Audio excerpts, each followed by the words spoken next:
The SmackDown episode begins with the Tribal Chief backstage. He makes his first appearance since Clash at the Castle tonight, and he has a message for Sami Zayn. He tells him that he feels better than ever right now, and he really wants to go to the ring alone tonight to send a really personal message. Tonight, the rest of the bloodline must be focused on one thing: keeping the tag team titles at home.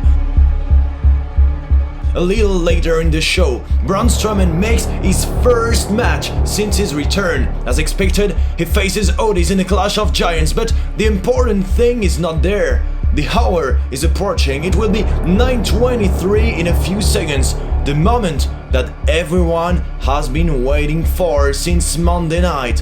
And precisely while the two are fighting, the lights go out quickly. It's intriguing, but not so special after all. All this waiting for this. The match continues and there's some boos, and Braun Strowman wins it without surprise. Directly after the match, we find Drew McIntyre backstage. He says he can't wait to get his hands on Karen Cross. When the time comes, it will be anything but fun. But for now, the Scottish Warrior has unfinished business to settle.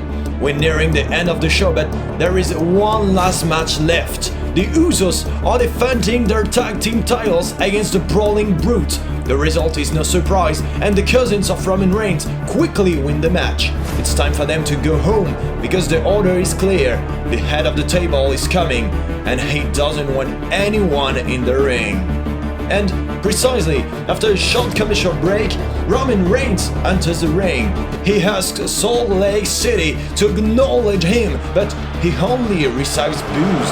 He talks about Logan Paul and makes fun of his false popularity. He gives him an appointment as soon as possible to see if he has the courage to be face to face with the Tribal Chief.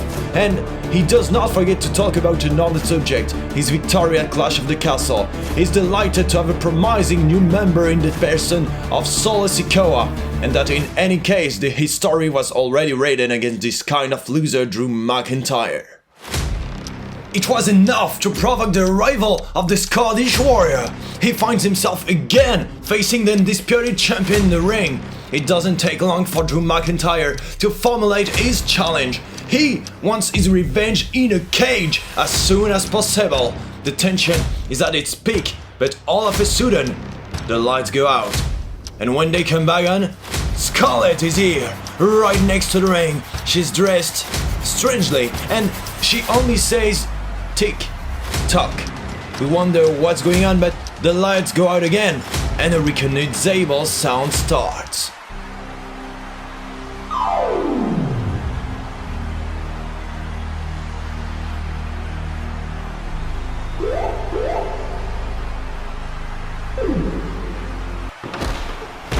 The lights are still off, but now we hear people fighting in the ring. We all want to know what's going on.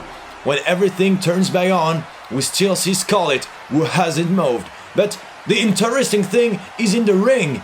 Drew McIntyre and Roman Reigns are on the ground, destroyed by Woo. Two familiar men with terrifying masks stand side by side in the ring. But again, the lights go out.